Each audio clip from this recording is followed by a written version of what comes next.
Boa noite a todos. Estou muito feliz de estar aqui com vocês. Agradeço a presença de todo mundo. Imagino que a gente tem aqui muitos educadores, tanto das instituições culturais e museus, como de escolas, né? Então, eu queria propor que a gente fizesse uma conversa. Eu tenho coisas para dizer, para apresentar para vocês, conceitos e tudo mais. Toda essa trajetória da construção da Política Nacional de Educação Museal, a que a Iana se referiu, né? Mas eu acho que é importante ouvir vocês também, que a gente mantenha a interlocução aberta, porque assim a gente constrói de uma forma mais orgânica, né, o nosso processo aqui. Bom, vamos começar. Então, vamos começar do começo falando sobre educação. Já que a gente está aqui para falar de educação museal, da relação com a escola, eu queria começar daí porque é um conceito tão enorme, né, tão vasto, e a minha sensação é de que a coisa não é tão distinta assim, né? Eu fico pensando que a educação, quer dizer, minha percepção pessoal, né, é o maior recurso que a gente tem para evoluir no mundo. É a maior possibilidade que a gente tem de realmente se transformar. Se a gente for observar ao longo da vida, né, é o que acontece com a gente, a partir dos processos formadores por que a gente passa, e no nosso processo de autoeducação, que não é um processo, como o nome sugere, né, possivelmente, solitário. A gente se educa e se constitui em contato com o outro, né? Em contato com as pessoas que estão à nossa volta, com o mundo, com o que o mundo nos sugere, o contexto. A gente vai construindo essa possibilidade de desenvolvimento. E aí a gente vive nesse mundo ocidental nosso, né? Que tem uma necessidade, uma tendência, uma necessidade muito grande de definir, especificar, compartimentar as coisas. Então, acaba que a gente tem uma tendência a buscar essas especificidades. Então, a gente vai falar de educação visual, a gente vai buscar educação acadêmica, educação infantil. E aí, enquanto eu estava me preparando, eu fiquei pensando que na verdade, essas especificidades elas ocupam um lugar bem menor do que os elementos que são comuns a todas essas modalidades, digamos assim, né? Por quê? No processo educativo, o que a gente tem que ter? O que é imprescindível? Precisa ter escuta, precisa ter empatia, disponibilidade. E, a partir daí, todos os processos educativos podem ser bem-sucedidos. A gente não pode prescindir de nenhum desses elementos, porque aí não importa se você está tratando de educação formal, ou de educação infantil, ou de educação acadêmica. Se você não estiver partindo daí, você vai se tornar um transmissor, né? Você vai se tornar alguém, um elemento que ajuda a alimentar essa máquina conteudista, né? Então, eu queria estabelecer que esse é o ponto de partida nosso, esse entendimento de educação. Aí vem esse fator, né? Como que a educação colabora para a gente constituir a nossa identidade? Agora eu vou falar uma coisa muito chique. Identidade tem uma raiz grega que é idem. Idem significa o mesmo. Então, se a gente for olhar para a constituição dessa palavra, faz muito sentido, porque esse o mesmo, em termos coletivos, né, o que é comum, é o que vai constituir uma identidade, a identidade de um povo. É o que os elementos que são comuns a várias pessoas, a uma comunidade, vão estabelecer o que é essa identidade. Se a gente for pensar no processo individual da gente, a nossa identidade também vai sendo construída pelo que permanece, o que faz sentido para a gente, o que a gente vai assimilando ao longo da nossa trajetória pessoal. E isso se faz também no processo educativo. À medida que a gente vai se formando, à medida que a gente vai recebendo do mundo uma série de coisas, uma série de estímulos, os conceitos, as experiências, mas também não é tudo, né? Não é que a gente recebe e isso fica. Assim como quando a gente come, não é tudo que a gente come que nos alimenta, né? A gente também não fica com tudo que a gente absorve do mundo. E aí a gente precisa viver um processo que é a assimilação, e o nosso corpo sabe fazer isso muito bem. Ele discerne, né, o que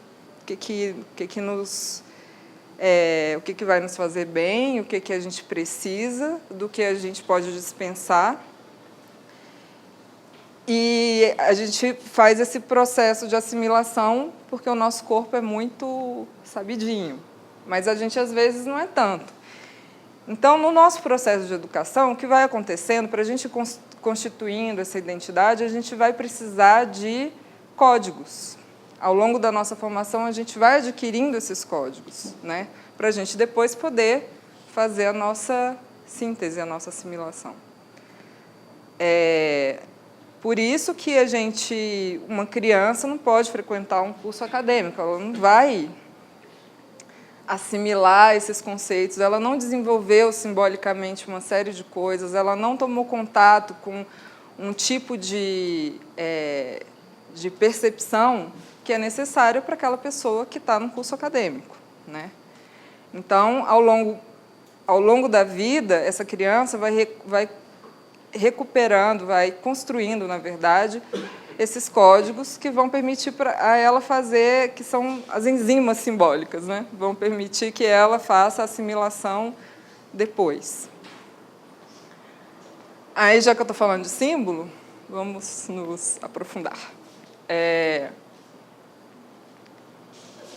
Porque, tratando de identidade, o símbolo é uma chave muito importante, né? Os símbolos são chaves, são possibilidades de comunicação que a gente compartilha com muita gente, comunidades compartilham, povos compartilham, e se a gente não tem, se a gente não cultiva, a gente vai se empobrecendo. É um processo que a gente pode vislumbrar, por exemplo, no Natal, né? O Natal, para muitos, é uma data sagrada, importantíssima, e para outros tantos não passa de uma data apropriada pelo capitalismo, uma série de símbolos que historicamente foram constituindo essa festa, hoje não significam nada para muita gente. O que é a árvore de Natal? Por que aquelas bolinhas estão lá? O advento, que muita gente cultiva, para outras pessoas, né, a guirlanda, cada uma dessas coisas surgiu, foi eleita num processo, num momento histórico, num território que tinha sentido para uma comunidade específica, e hoje a gente se depara com isso sem que isso tenha significado para a maior parte de nós, né? Então, o que acontece na arte, o que acontece quando a gente se depara com, e também no processo educativo, é que isso vai... os símbolos, eles dão para a gente subsídio também para constituir a nossa identidade, né? A gente, como povo, está um pouco prejudicado nesse sentido. Se a gente for pensar que a gente, no Brasil, tem povos, né? E a gente tem dificuldade de se identificar dessa forma, de identificar que somos tão diversos, que existem tantos povos, com tanta diversidade cultural e com uma percepção simbólica tão diversa também, a gente não só tem dificuldade de reconhecer essa diversidade, como também de cuidar os processos onde os nossos símbolos sejam efetivamente cultivados. E aí a gente tem aliados fortíssimos, poderosíssimos, como os museus, né? Bom, aí, em se tratando de museu e educação museal, eu acho assim, falando dessa questão dos símbolos, a gente tem tido muita dificuldade de reivindicar essa possibilidade dos museus, a gente tem muita dificuldade de valorizar, desde aí, o que é esse acervo, o que a memória que está aqui resguardada, preservada, tem para me dizer, o que essas obras de arte, que têm tantas possibilidades de leitura, são polissêmicas e tudo mais, em que elas podem me ajudar nessa constituição, no entendimento dessa vida coletiva, o que esses processos que estão aqui contemplados nesses museus de ciências, de biologia, esse grande panorama que eles estão me apresentando, como é que eu vou me utilizar disso para efetivamente fazer um processo educativo orgânico? Eu reconheço isso quando eu sou frequentadora, eu reconheço isso como professora. Eu que estou mediando dentro do museu, que sou educadora museal ou das demais instituições culturais, eu estou pensando nessa dimensão, em tudo, em todas as possibilidades simbólicas que esse lugar me traz, né? Bom, aí partindo para a educação museal, já que a gente está aqui, estou trazendo os questionamentos, né, sobre essas possibilidades que o museu oferece e a gente muitas vezes não chega a aproveitar. A educação museal no Brasil, ela começou com o primeiro museu, o Museu Real, que se tornou o Museu Nacional, nosso atual Museu Nacional, que foi inaugurado em 1898, né? Só em 1927 foi constituído o setor educativo pelo Roquete Pinto lá no Museu Nacional. Mas antes disso, se a gente for pensar no gabinete de curiosidades da rainha princesa Leopoldina, se a gente for pensar nas coleções trazidas pelos colonizadores, né, nas coleções europeias que foram, pouco a pouco, sendo abertas ao público, todas essas coleções, esses museus, esses antepassados, eles tinham por a principal motivação desses museus, o principal... deu branco. Bom, ponto de partida deles era a investigação científica. Eram museus de, enfim, acervos naturais, né?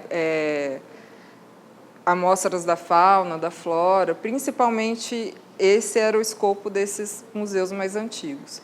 Então, desde o início, eles tinham a função educativa deles, digamos, já perpassava o propósito inicial deles, que era não só de constituir, fazer uma coleção, mas também o propósito de pesquisa, de que os cientistas, de que as pessoas interessadas, os estudiosos, se valessem dessas coleções, observassem, estudassem a partir disso, né? Então, essa função educativa, o caráter educativo do museu está lá desde o comecinho, desde o cerne dele. Como o Museu Nacional é também um museu de ciências naturais, lá em 1927, quando foi constituído o primeiro setor educativo, o propósito era esse. Abrir a possibilidade de visitação para... sobretudo, difundir o conhecimento científico que estava sendo produzido dentro daquele museu, né? Professores, universitários, pesquisadores estavam produzindo conhecimento lá dentro, e a ideia era que fosse disseminado, que fosse apresentado de alguma maneira, de uma forma mais palatável aos visitantes, esses resultados. Bom, aí, depois disso, a gente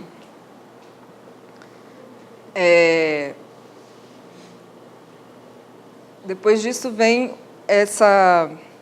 vão acontecer no Brasil alguns eventos organizados, sobretudo, pela Unesco, seminários que foram organizados nos anos 50, mais ou menos, ao longo dos anos 50, 52, 54, 58, seminários que estavam apontando e que estavam discutindo especificamente a questão da educação em museus.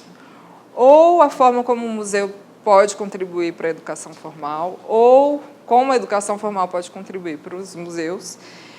E, efetivamente, depois, em 58, no terceiro desses seminários, a função educativa do museu foi discutida.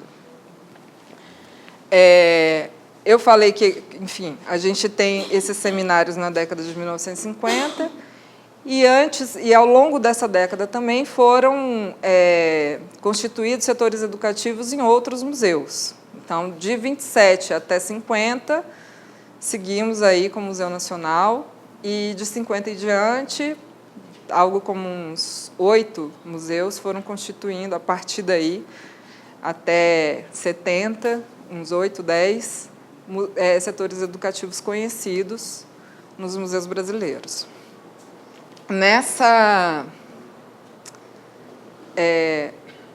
Nesse seminário, o relatório final desse seminário de 58 da Unesco aponta para a função educativa como sendo inerente a todos os museus. Isso nunca tinha sido escrito antes, em lugar nenhum. Então, fez muita diferença, e se a gente olha para a trajetória dos museus no Brasil, a gente vê que, a partir daí, nessa década precisamente, passa a se discutir, a estudar, a pensar sobre o que acontece, os processos educativos que estão relacionados aos museus. Muita gente começa a escrever, a partir desse seminário, realmente, assim, muitos acadêmicos se debruçaram sobre a questão da educação museal, muita gente passou a refletir sobre o que acontecia aí nesse âmbito, né? Sobretudo a relação entre escolas e museus. Porque, por isso, os setores educativos eles estavam começando a se constituir, mas a trajetória dos setores educativos não foi linear. Né? Assim, um museu constituía um setor educativo, 3, 4, depois esse número diminuía. Não é que isso foi uma coisa que contaminou todo mundo, de repente esse campo cresceu. Mais do que essa constituição de setores educativos, o que foi acontecendo realmente foi uma reflexão em relação à educação que pode acontecer dentro do museu, em volta do museu, relacionada na relação entre museus e escolas. Deixa eu ver, acho que eu me perdi. Nesse PowerPoint eu sou capaz de me perder, vocês acreditam? Bom, estamos aqui no histórico, acho que... Deixa eu ver o que vem adiante. Para já a gente chega aí. Então, como eu estava dizendo, começa a acontecer toda essa reflexão que entusiasma, né, não só acadêmicos que estão vinculados à área de museu, como as pessoas que estão vinculadas à educação formal.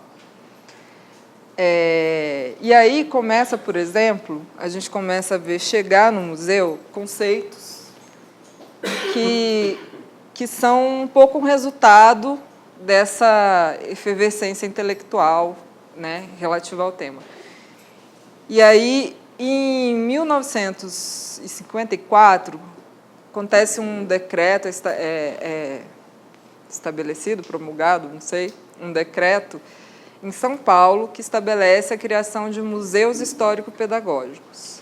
Só que esses museus eles tinham uma orientação específica, esse decreto, né, a fundamentação desse decreto tinha uma fundamentação específica que era a proposta da escola nova.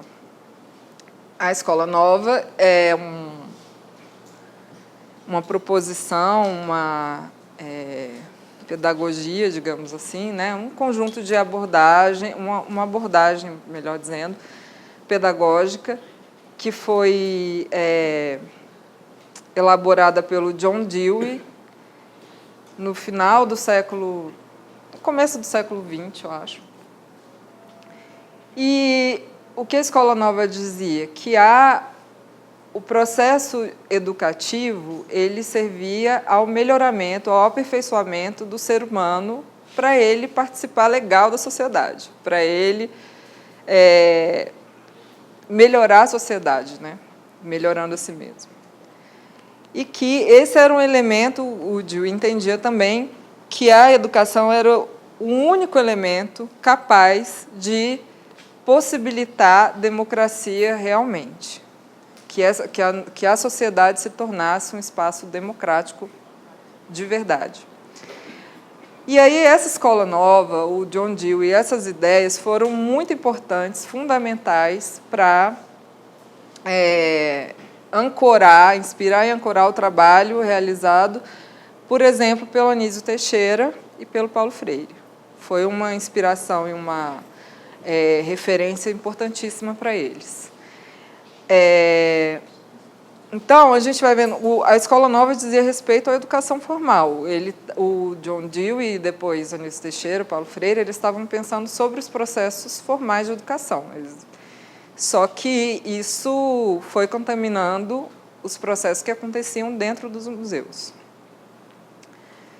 O outro conceito que apareceu lá em 1980, com essas transformações, né, à medida que historicamente foram acontecendo as discussões sobre museus, e o Brasil viveu aí, entre 50 e 80, um pico de crescimento, né? Muitos museus foram criados nesse período também, e esses conceitos especificamente influenciaram muito o tipo de abordagem que acontecia dentro dos museus. O outro conceito que apareceu em 80 foi o de museu integral, o entendimento de que o museu é mais do que o acervo museológico que ele abriga, de que ele necessariamente tem que se relacionar e se alimentar da comunidade que ele atende, da sociedade. Ele tem que contemplar, ele contempla também necessariamente o entorno dele, o prédio dele, os trabalhadores dentro dele. Ele não, porque até aí entendia-se um museu como a sua coleção, né? Ou algo próximo disso, era uma relação mais simplista. E também em 80 vem a Ana May Barbosa, que está trabalhando na escola, ela quer estabelecer ela quer propor uma educação mais significativa, porque ela estava pensando sobre educação visual, sobre educação em artes, né? E dentro da escola ela estava identificando que era muito pobre o que se oferecia. O professor estava sempre dizendo o que é aquilo, o que é essa obra que eu estou te mostrando aqui, essa obra é isso. Não tem muita discussão, eu estou trazendo uma definição que está no ar, está no mundo, essa é a definição. E, do outro lado, nas práticas, muito presente o laissez-faire, que é isso de você entregar um papel em branco e falar, faz um desenho aí.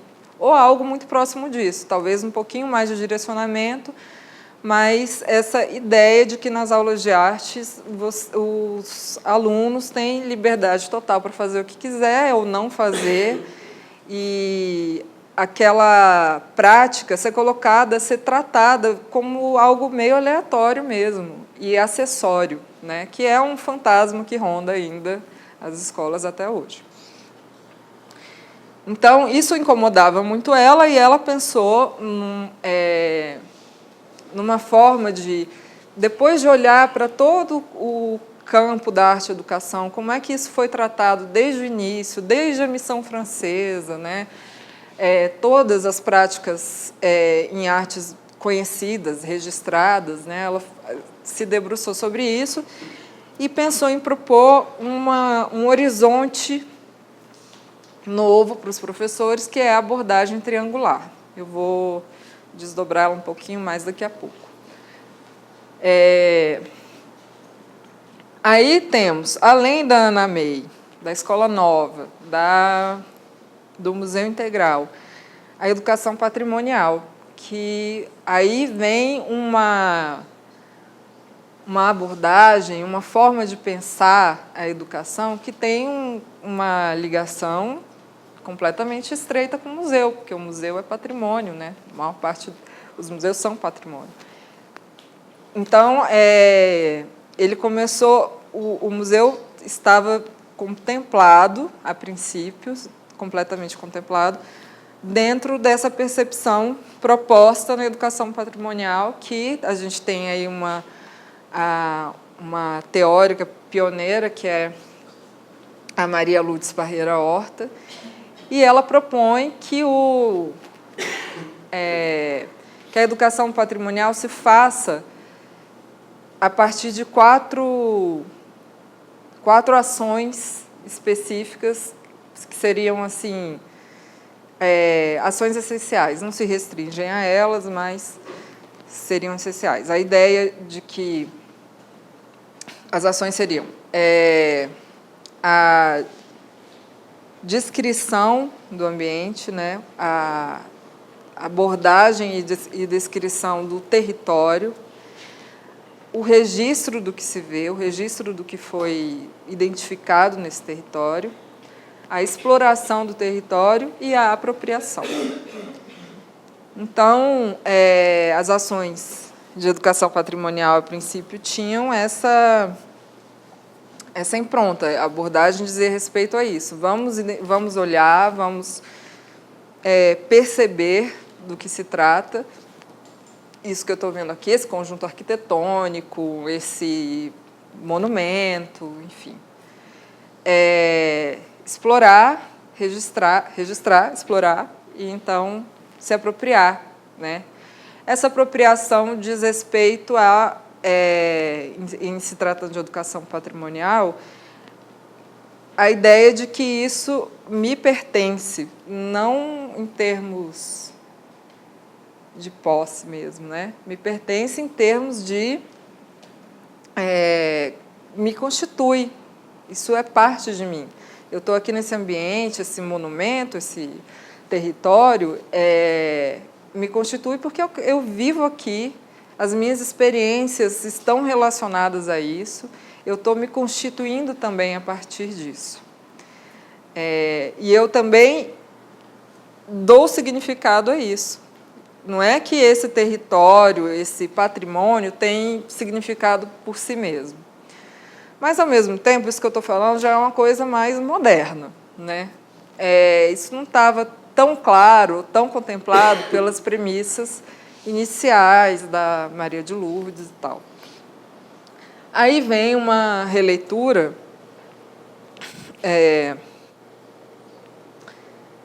em 2015, mais ou menos, bom, também anterior a 2015, mas que está lá, registrada, formulada, bem bonitinha, a partir de 2015, da Sônia Florencio, educadora patrimonial, que é coordenadora da Coordenação de Educação do IFAM, e ela busca, então, atualizar essa percepção do que seja educação patrimonial. E aí ela vai dizer que esse território requer uma leitura, que ele não é absoluto. Esse território requer que você se relacione com ele e nessa relação, na observação desse território, vão acontecer leituras distintas por pessoas distintas, né? Se a gente for pensar em Brasília, a forma como eu me relaciono com o plano piloto e a minha possibilidade de apreciar o modernismo ou de ter raiva de algumas coisas, né, que estão estabelecidas pela configuração geográfica de Brasília, é uma. A forma como alguém que mora numa outra RA numa outra cidade, que também é Brasília, né? Mas, enfim, é porque a gente também tem esse problema da gente entender que o plano piloto é Brasília, quando, não sei se deveria ser assim. Mas uma pessoa que não está morando no plano piloto vai olhar para o plano piloto de outra forma, fazer outra leitura, que é muito diferente da minha, né? Esse território vai ter um significado para essa outra pessoa muito distinto do meu, que a maior parte da minha vida vivi no plano piloto, estudei sobre esse patrimônio,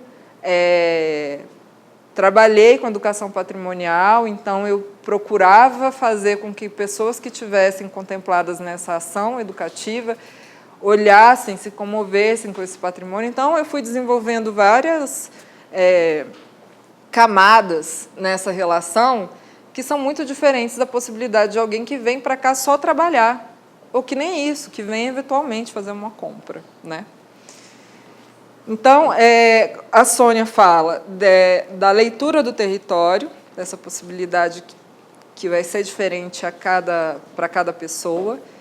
Depois, da dimensão política, no caso de Brasília, não precisa nem falar, né, gente? Da dimensão política que tem esse território tombado, lindo, maravilhoso, e o que ele determina para as diferentes pessoas que transitam aí. E não só para quem transita, né? Para quem veio de fora, para quem veio de outro país, tal. E no caso das ideias que se fazem de Brasília, né? Quando a gente vive num país em que se identifica a cidade com os crimes e desmandos que acontecem nesse âmbito, né? Por conta da localização geográfica e a centralização dos políticos aqui, concentrados aqui. Então, isso já é uma ideia, já se faz uma ideia muito específica da cidade sob esse ângulo da política. Mas tem outras dimensões políticas. Tem a dimensão, por exemplo, da gentrificação, que é muito relacionada àquilo que a gente estava falando de identidade e símbolo.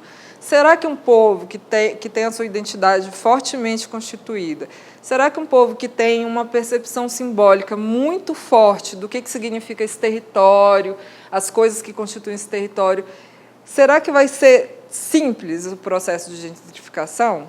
Né? Em geral, eu imagino que haja um pouquinho mais de resistência do que acontece com a gente tem uma postura meio passiva em relação a isso, até onde eu conheço, em todas as capitais do país, e talvez se a gente tivesse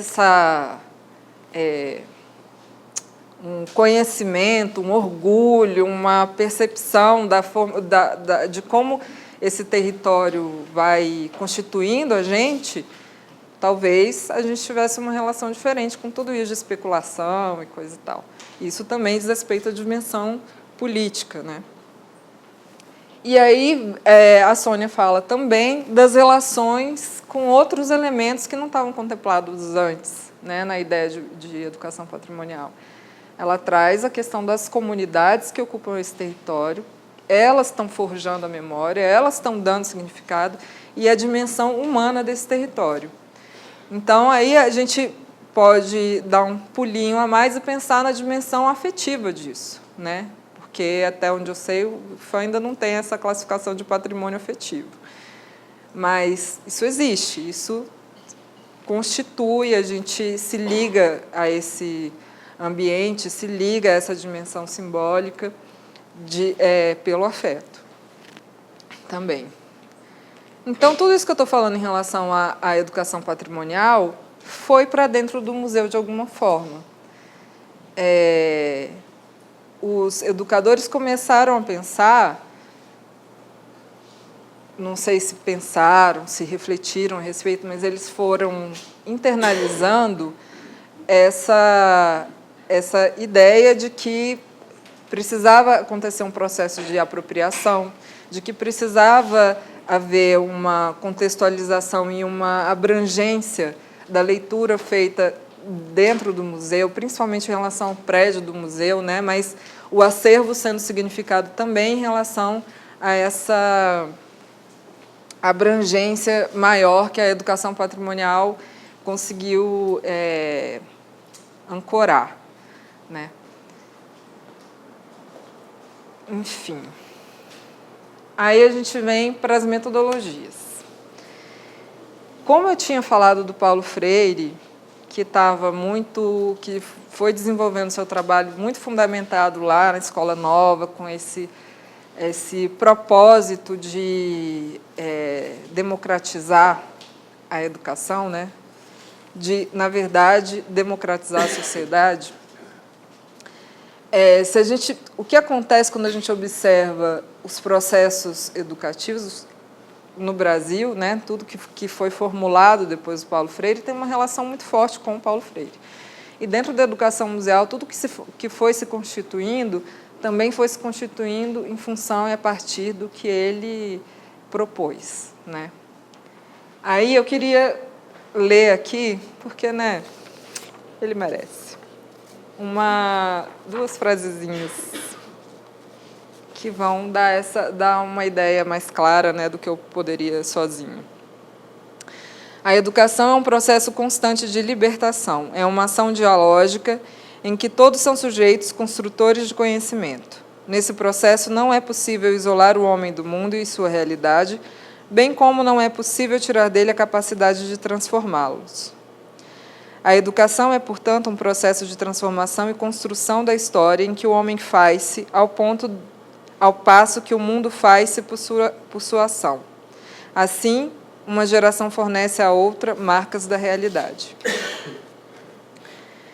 Então, a coisa principal que está contida aí nessas frases e está contida e fundamenta a maior parte do que ele chegou a formular, é essa questão do processo dialógico e a eliminação dessa hierarquia, né, entre quem ensina e quem aprende.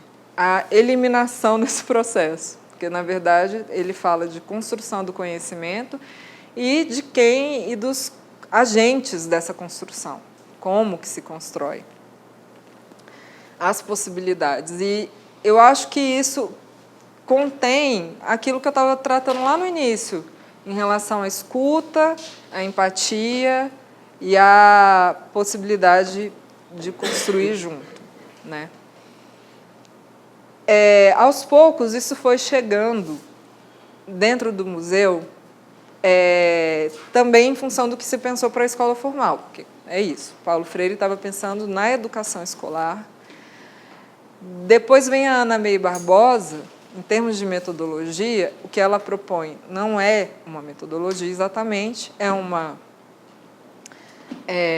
abordagem, um modo de olhar para a prática em arte e educação que pode conter nela várias metodologias, os professores com toda a liberdade para pensar nisso. Então, o que tem na abordagem triangular? Tem essa ideia, o cerne da obra do Paulo Freire. Estamos aqui para construir conhecimento num processo dialógico, sem hierarquização, todo mundo ensina, todo mundo aprende.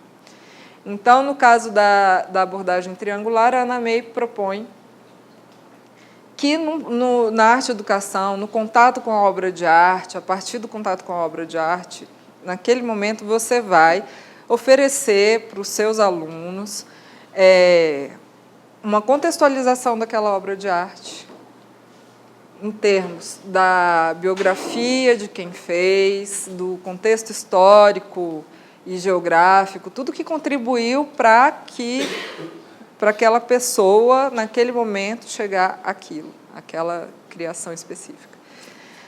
A apreciação, né?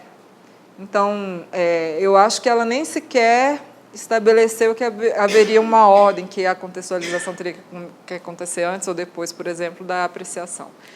Então, esse momento em que você se depara com a obra de arte, olha, gosta, não gosta, pensa, reflete, estabelece relação com ela, e a culminância desse processo, que seria a criação, né? Eu vivi tudo isso, eu conheci essa obra, eu aprendi sobre ela, sobre o autor dela, eu vi, eu me comovi, eu não senti nada, seja como for, e a partir dessas duas variáveis, eu parto dessas duas variáveis para criar algo que pode ter a ver com aquela obra, com o sentimento que ela me causou, enfim. Então, esse triângulo é um horizonte que ela coloca, e a sugestão dela sempre foi que os professores desenvolvessem plenamente, com toda a liberdade, formas de chegar a isso. Só que não é tão simples, como não é tão simples o Paulo Freire, né? A gente entende, é muito simples de entender, mas até hoje o Paulo Freire não foi implementado na educação brasileira. Até hoje a proposta triangular também, talvez ela tenha conseguido um pouquinho mais, mas é só um pouquinho mais. Por quê? Porque você precisa ter a liberdade de construir criticamente. Você precisa dizer para o seu aluno e criar condições para que ele tenha, para que ele possa realmente se contactar com o que ele pensa e sente a partir daquilo, elaborar isso e então criar. E é muito difícil criar condições para tudo isso na educação formal, né? Isso se o professor super quer fazer isso, está engajado, pensando que isso é um propósito interessante. Agora, o que aconteceu muitas vezes foi um entendimento equivocado disso. Aí a gente vê, por exemplo, nas famigeradíssimas releituras, que é um pouco um entendimento equivocado, né? Então, eu vou contar aqui sobre o Romero Brito, que é o mais homenageado nas leituras. Vou falar de quem se trata, a biografia dele, da onde que ele ficou tão famoso, por que essa obra é interessante, legal, em que ela se insere em termos de movimento artístico, enfim, não sei, eu vou dar todo esse subsídio, vou colocar a criança para ver uma obra do Romero Brito e para fazer uma releitura, faça com contornos grossos e quadradinhos coloridos um cachorro agora, ou então faça essa obra com outras cores, não sei. De repente, a proposta triangular virou isso, muitas e muitas vezes, mas o que está subjacente, o fundamento dela é esse processo dialógico e essa aceitação da diferença proposta pelo Paulo Freire. Aí a gente tem outras metodologias, né? Vou falar de algumas aqui rapidamente.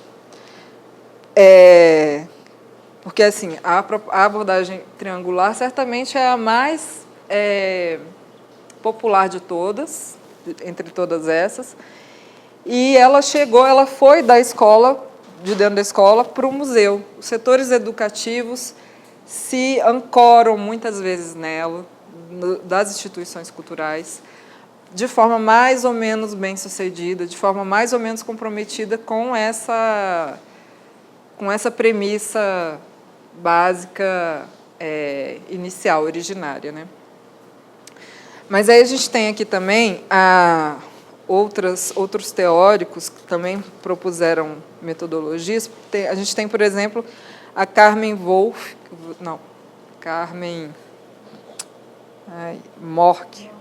Morsch. A Carmen Morsch vai trazer os discursos de mediação. Então, ela fala, por exemplo, da mediação afirmativa, na qual o mediador, o curador, porque assim, em termos de educação museal, você não vai sempre se deparar necessariamente com o mediador. A educação museal compreende uma série de possibilidades e de recursos. Se você está dentro de um museu e você não tem quem faça uma visita guiada, alguém que vai se deter sobre o processo de mediação, você pode simplesmente pensar na possibilidade de mediação dos objetos que estão naquela exposição. Interessa localizar como esses objetos os discursos, né, as indicações, as leituras que estão ao longo da exposição, a forma de organização, enfim, todas essas coisas podem ser previstas por alguém que está pensando a função educativa daquele museu com uma determinada intenção, né, conduzindo para um discurso específico ou abrindo a possibilidade de uma interpretação vasta. Não é que só uma pessoa que esteja em contato direto com o público pode estabelecer essa relação com a função educativa. Mas, no caso do discurso afirmativo, o que acontece é que a gente tem aí uma mediação, uma relação que vai afirmar a comunicação da missão do museu. O que o museu, ou o centro cultural, a instituição cultural, entende como missão, e como aquele acervo comunica isso. Eu vou reafirmar um discurso daquela instituição. Então, essa é a forma de mediação mais comum, né? Os mediadores ou os demais recursos estão afirmando aquilo que é uma percepção que o museu quer publicizar, né? Quer afirmar. Não necessariamente, aliás, não vai trazer uma leitura outra, né? Não vai trazer uma multiplicidade de percepções, vai trazer aquilo que interessa para a instituição e que foi eleito como um discurso tranquilo para a instituição, né? Enfim. Aí a gente vem depois com a mediação reprodutiva.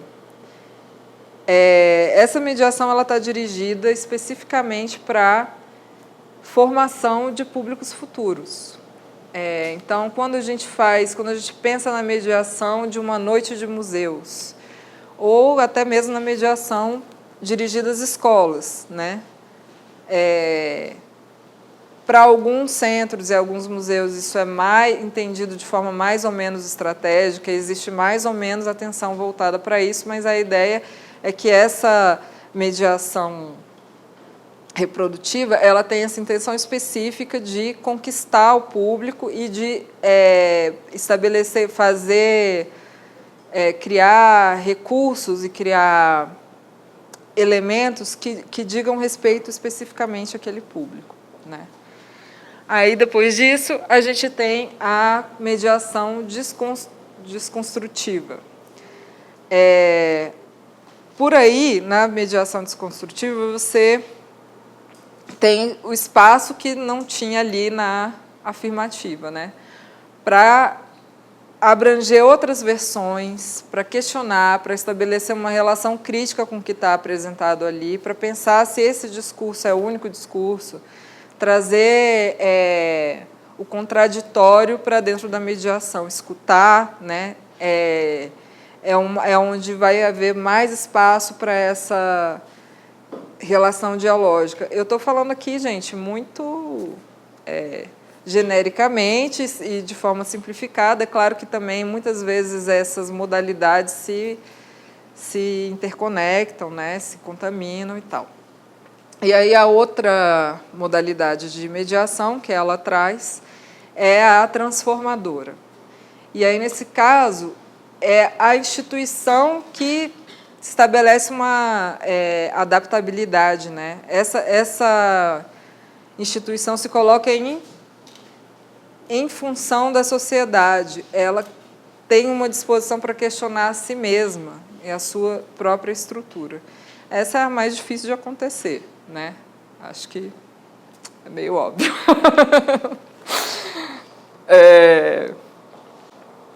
Mas também, ao mesmo tempo que é a mais difícil de acontecer, porque é próprio das instituições se resguardarem sua estrutura, não se colocarem em questão, a gente também está vivendo um tempo em que a gente se depara com muita informação, muitas versões. Então, é muito inteligente aquela instituição que se coloca em discussão, né? Porque ela, na verdade, acaba se legitimando. Quando se arma a ponto de não permitir essa troca, enfim, ela fica mais fragilizada, e isso é um dado novo, um dado desse nosso tempo, né? Aí a gente tem também a Abigail Hawson, não sei. Ela vai falar dos estágios do desenvolvimento estético. Aí ela traz um primeiro estágio que é o descritivo, quando a pessoa... Bom, esses estágios do desenvolvimento estético, na verdade, têm a ver um pouco com a possibilidade que as pessoas têm de fazer uma leitura. Nesse caso, diz muito respeito às obras de arte, mas cabe também, faz sentido pensar que em outros tipos de instituição cultural também tem a possibilidade. Então, eu estou aqui diante de uma obra de arte e eu, num primeiro momento, vou me deparar com ela e eu vou me dar conta de tudo que ela apresenta. Então, ela foi realizada com tais técnicas, é de tal autor, está aqui nesse espaço específico, tem uma primeira percepção dessa obra. Consigo localizar todos os elementos e aspectos principais dessa obra.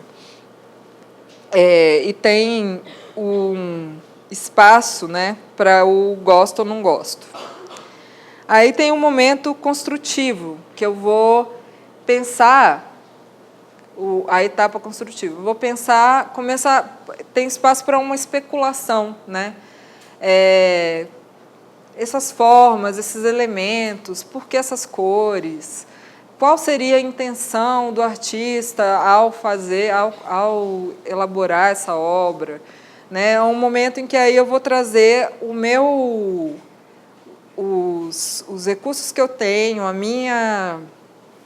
o meu cabedal, a minha experiência em relação às artes, sei lá, e aportar alguma coisa para esse significado inicial, essa obra com que eu me deparei, que talvez tivesse um significado explícito ou não, e aí eu começo a fazer uma leitura trazendo os meus recursos, os elementos que eu tenho comigo, né? Depois disso, vem o classificativo, a etapa classificativa. Aí eu vou meio que, vou estabelecer o gosto ou não gosto, né? Se eu tenho mais recursos, se eu conheço um pouco de história da arte, se eu tenho aqueles códigos lá, né, de que eu estava falando no início, consigo situar em alguma coisa, né? Isso daqui é um quadro renascentista. Isso diz respeito ao classificativo. A partir das informações que eu tenho, eu vou situar aquela obra em algum lugar em relação ao que eu entendo de arte, digamos assim, ao que eu entendo do processo histórico, as informações que eu fui acumulando e podem fazer sentido em relação a essa apreciação específica. Aí, depois disso, vem o interpretativo. Nesse caso, nessa etapa, nessa camada, aí eu vou juntar as minhas vivências, as minhas percepções a tudo aquilo que eu vi. Eu já classifiquei, eu já sei que é de tal período, eu já sei que é de tal contexto, que nessa época se faziam muitas coisas em relação a esse tema, etc. e tal. Mas aí eu posso começar a identificar aí as possibilidades que estão para além da especulação. Não é só o que poderia ser, é o que eu identifico. Essa obra comunica tal coisa para mim, mas, além do que ela comunica para mim, faz sentido em relação a vivências que eu tive e a coisas que eu sei. Então, eu já passo para a etapa de interpretar o que ela está me dizendo. E aí, depois, tem uma outra etapa, a última etapa, que seria requeriria mais códigos e seria mais complexa, que é quando eu vou desdobrando essas interpretações e eu percebo a recriativa. eu desdobro essas interpretações e eu percebo que que eu posso fazer várias leituras, que a interpretação que eu fiz é uma das possíveis e que existem várias possibilidades de ler aquela obra de arte. Em diferentes contextos eu posso fazer esse exercício individualmente ou posso me deparar com leituras outras de outras pessoas, né? Aí eu fico pensando, em relação a essa metodologia especificamente, o quanto a escola colabora para que a gente tenha os recursos para fazer para percorrer essas diferentes etapas estéticas, né, da apreciação estética. Todo mundo tem, é importante mesmo também que todo mundo tenha. Isso também vai determinar diferenças na mediação, né? Por isso que a gente está colocando entre as metodologias em educação museal. Porque o mediador que observa que a pessoa tem essa quantidade de recursos vai conversar e vai abordar de uma determinada forma diferente daquele que se depara com aquilo e às vezes tem uma reação muito visceral ao que está vendo, mas não tem recursos para ficar codificando e atribuindo valores X, Y, Z, não que seja melhor ou pior, são relações diferentes, né? Aí a gente tem também o objeto gerador, que aí quem traz esse objeto gerador é esqueci o nome dele, deixa eu ver, Francisco Regis. O Francisco Regis foi um cara também muito influenciado pelo Paulo Freire. Vocês que eventualmente conhecem um pouquinho mais a obra do Paulo Freire sabem que no processo de alfabetização, a palavra geradora era um ponto de partida fundamental para dar um start em um processo específico, né? Para a construção de um texto, para a construção de um diálogo, ela era o ponto de partida para ampliação do vocabulário, enfim. O princípio do objeto gerador é o mesmo. Então, você elege ali dentro do acervo do museu, do território do museu, um objeto específico que vai permitir a condução dessa mediação, que pode ir se ampliando até tocar todas as partes do acervo que interessem no percurso que foi estabelecido pelo mediador, ou esse percurso vai se constituindo de uma forma espontânea a partir desse objeto gerador, né? Mas o princípio é justamente o princípio da palavra geradora do Paulo Freire no processo de alfabetização. Então, a gente já viu que muitas dessas coisas, dessas metodologias começam da escola. Aquilo que foi pensado para a escola chega dentro do museu e da instituição cultural como algo que pode ser adaptado, que pode ser aplicado, né? Enfim. E aí, mas antes de passar para a escola, eu queria trazer para vocês a questão da dimensão política do processo de educação museal, né? Se a gente for pensar... Gente, esqueci de novo dele.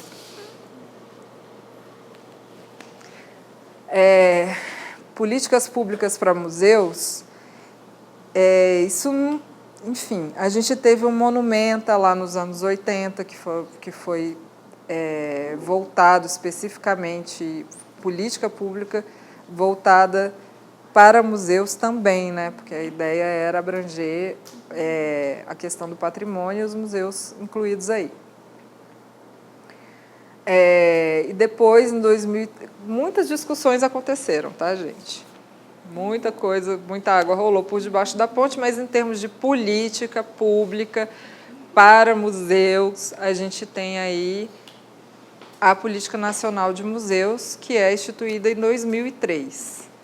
É claro que, antes disso, lá em 1923, não sei, foi instituído, ou 37, enfim, tanto faz. Não é importante, é que foi lá no começo dos 1900, foi instituído o Serviço do Patrimônio Histórico e Artístico Nacional, SFAM, que depois deu origem ao IPHAN. Então, claro que não deixa de ser instituir um órgão como esse uma atenção política ao campo do patrimônio, ao campo dos museus. E isso foi acontecendo gradativamente, foi abrangendo cada vez mais, a intenção política foi se desdobrando cada vez mais de contemplar esse campo ao longo do tempo. Mas eu falo que a gente só chegou a ter uma política pública específica para museus em 2003, porque efetivamente foi quando o campo, depois de muita reivindicação, pôde participar de um processo de construção dessa política. E a Política Nacional de Museus foi desdobrando, criando elementos e recursos para a sua implementação. A política já é originária do sistema de museus, que, por sua vez, é originária do próprio Monumenta. Então, essa articulação nacional entre as pessoas que atuavam no campo de museus foi o que possibilitou a discussão que levou à criação da Política Nacional de Museus. E depois a política estabelece uma série de elementos e recursos. Vem o Estatuto de Museus, as leis e decretos referentes ao campo, a criação do Instituto Brasileiro de Museus. Que mais? O IBRAM, depois de criado, estabelece o Plano Nacional Setorial de Museus, que também aconteceu num processo participativo, envolvendo muita gente do campo todo. E aí, com a criação do IBRAM, várias políticas específicas. A gente tem aí editais, mais museus, modernização de museus, Darcy Ribeiro, que é um edital voltado para ações em educação museal, os programas, ponto de memória, programa de gestão de riscos,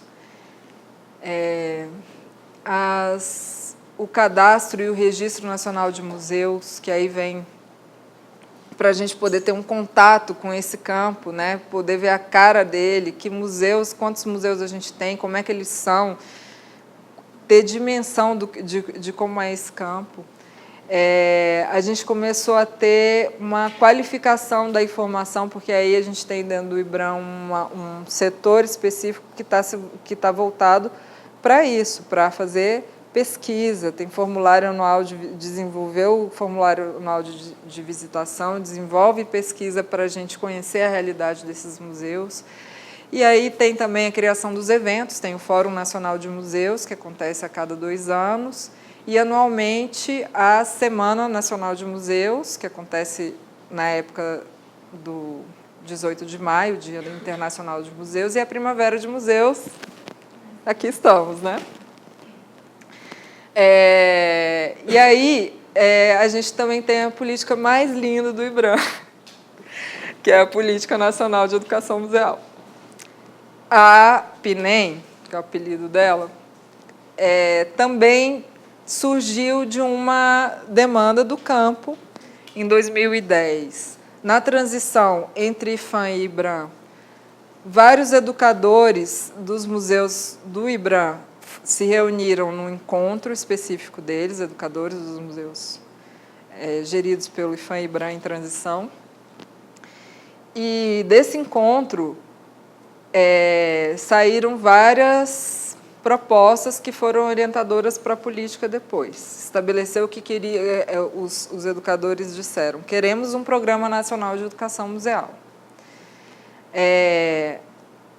Então, o IBRAM, escutando isso, pensou: como que a gente vai fazer isso? Vamos fazer isso de forma participativa, porque a gente não sabe exatamente o que se quer com esse programa. Dentro da organização política, o que é um instituto? É feito por servidores, diretorias e coordenações e divisões. As coordenações, às vezes, são maiores, às vezes tem 3 pessoas. Então, essa coordenação que vai implementar, vai criar uma orientação para um campo de quase 4.000 museus, não pode estar agindo sozinha, não pode estar pensando isso sozinha, porque não tem condições de você estar lá, num departamento, num prédio, no centro de Brasília, com ar-condicionado, bem legal, pensar o que faz sentido para esses museus todos, né? Não dá. Então, o que pensou-se foi, vamos estabelecer esse diálogo com o campo, vamos elaborar isso junto com o campo. A ferramenta eleita para fazer isso foi um blog, que tinha um fórum. Aos poucos foi se organizando grupos de trabalho com várias temáticas relacionadas à educação museal. Então, tinha a questão da formação dos profissionais, acessibilidade, comunicação, a participação na gestão do museu. Tudo isso são coisas que foram elencadas ao longo das discussões e depois viraram os aspectos que organizaram esse bonitinho aqui. Depois da elaboração do fórum, desse fórum, aconteceram encontros regionais, que foram levados adiante pelas redes de educadores em museus. Essas redes são pessoas que estão atuando no campo dos museus, no campo da educação em museus, e são parte da sociedade civil. Então, a gente tem hoje em funcionamento 19 redes de educadores em museus, inclusive aqui em Brasília, né? É ou não é, Vinícius?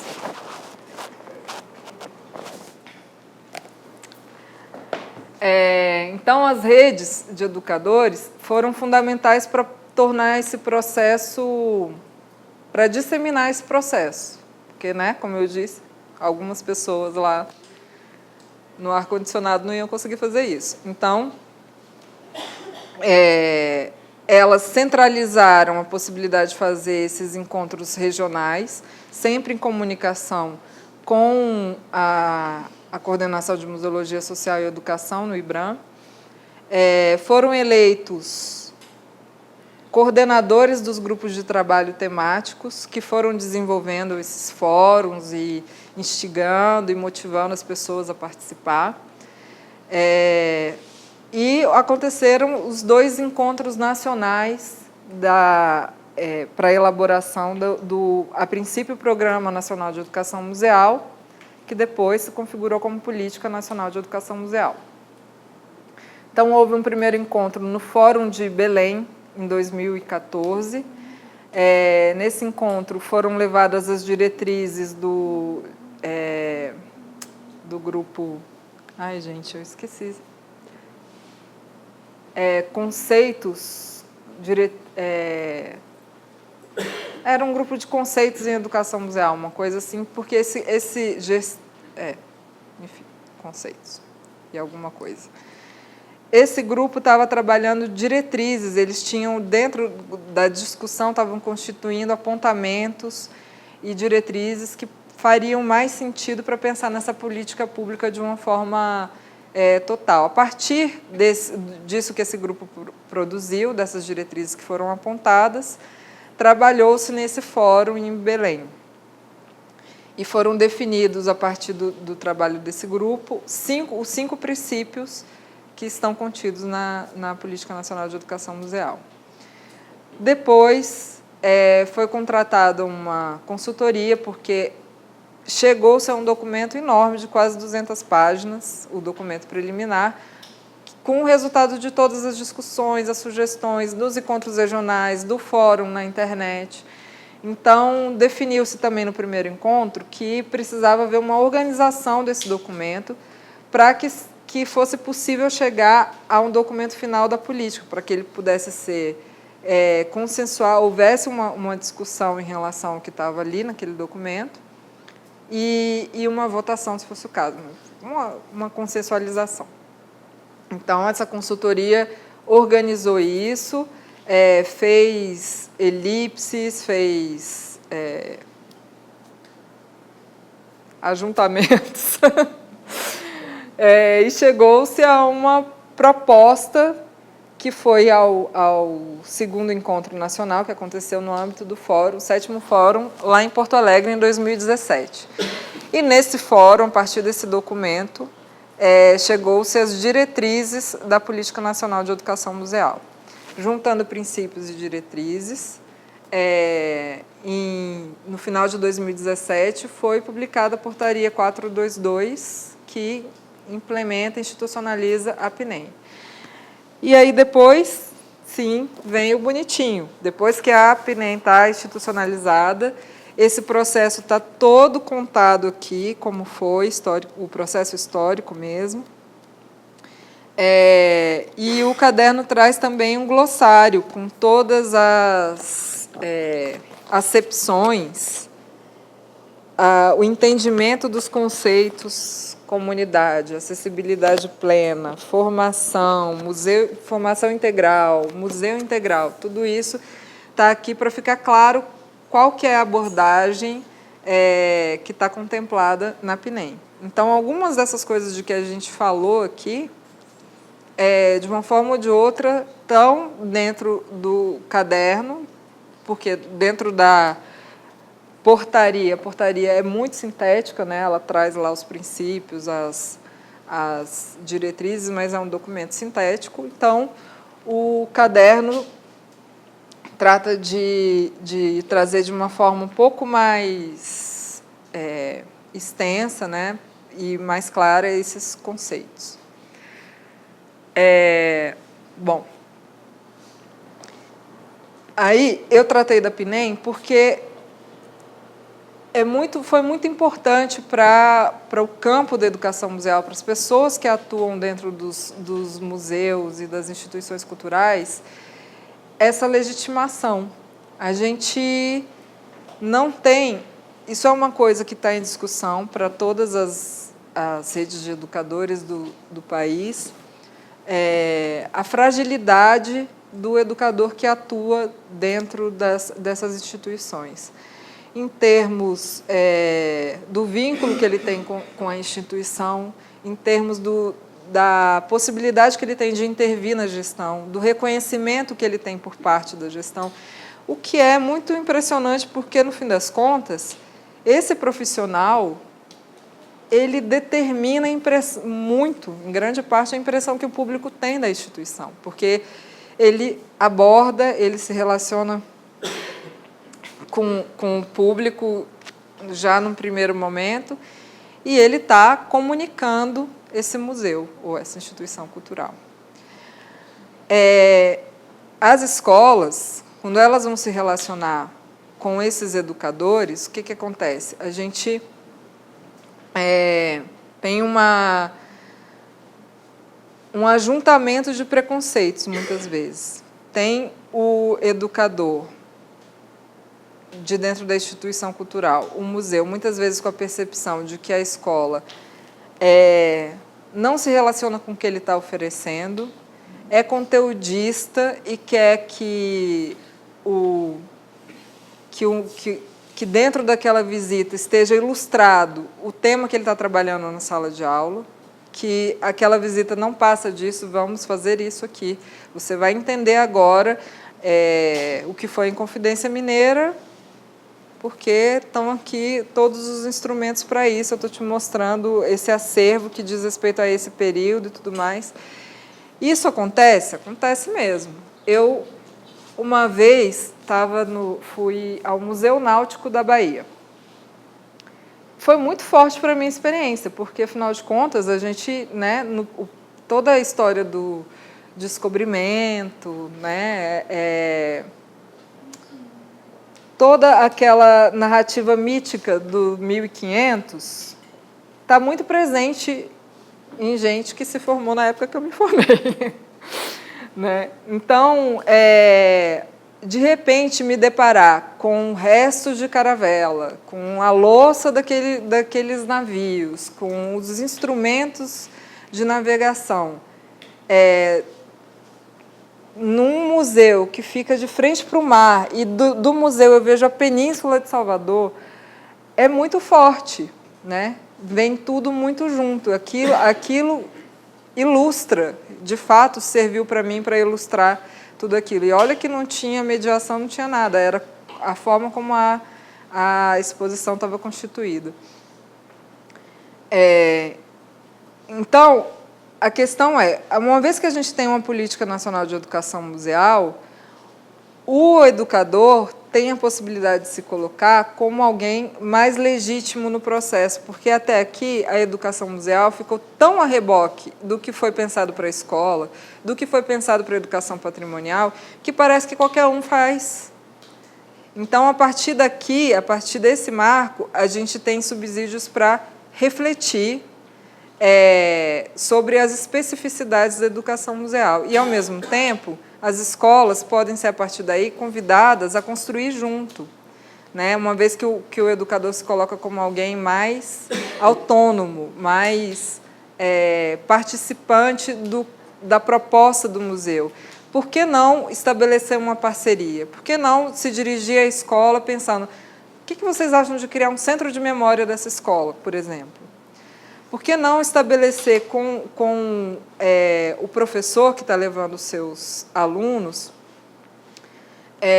uma relação do tipo, tudo bem, eu posso dar continuidade a esse conteúdo aqui, mas, por outro lado, eu estou dando recursos aqui para que o seu processo educativo seja mais reflexivo, seja mais do que encher a pessoa de informação, porque informação, né, gente? Informação está aí, está para todo mundo, mas isso não configura processo educativo. Se a gente for pensar nas máquinas, as máquinas estão aí com muito mais possibilidade de guardar informação do que qualquer um de nós, e, ao mesmo tempo, elas não têm discernimento. Aquele discernimento de que eu estava falando, de que a gente precisa para conformar, assimilação, formação da identidade e tudo mais, tudo isso não está não está possibilitado a partir de ter muita informação.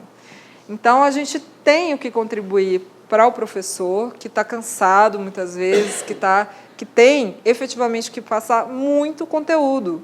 Às vezes, não é porque ele não quer, porque ele não pode, ele tem esse compromisso de passar uma quantidade de matérias e contemplar uma série de assuntos que dá o tempo para que aquilo seja assimilado, para que haja processo reflexivo, é difícil pela organização da educação brasileira, né? Às vezes, os professores não têm tanta possibilidade assim de definir outro caminho. Mas, quando ele vem para dentro de uma instituição cultural, pode haver esse respiro, né? Porque, afinal de contas, existe a possibilidade de construção, uma possibilidade de construção dentro de um espaço que é entendido como um espaço não formal de educação muito maior, né? Então, toda uma potencialidade que a gente precisa aprender a explorar melhor. É isso que eu tinha para dizer. Caso vocês tenham perguntas, contribuições, são muito bem-vindas. E caso eu possa ajudar também... Gente, é isso, tá? Esquece o PowerPoint. Também fico completamente disponível para auxiliar vocês nos processos, seja dentro da escola ou nos processos de mediação, pensar, refletir sobre isso. Essa é a minha tarefa como servidora pública, né? Criar condições para que esses processos possam ser mesmo, para que sejam plenos, né? Tanto num espaço quanto no outro, considerando esse encontro entre os dois espaços, porque, né, com a escola tem muitas outras camadas e muitas outras necessidades que são diferentes e a gente não teria nem como contemplar. Além disso, eu trouxe 2 cadernos para serem sorteados. Um vai ser sorteado entre o grupo de mediadores do CCBB e o outro entre os professores que vieram no ônibus, né?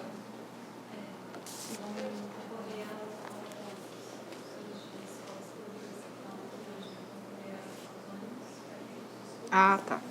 Ah, sim.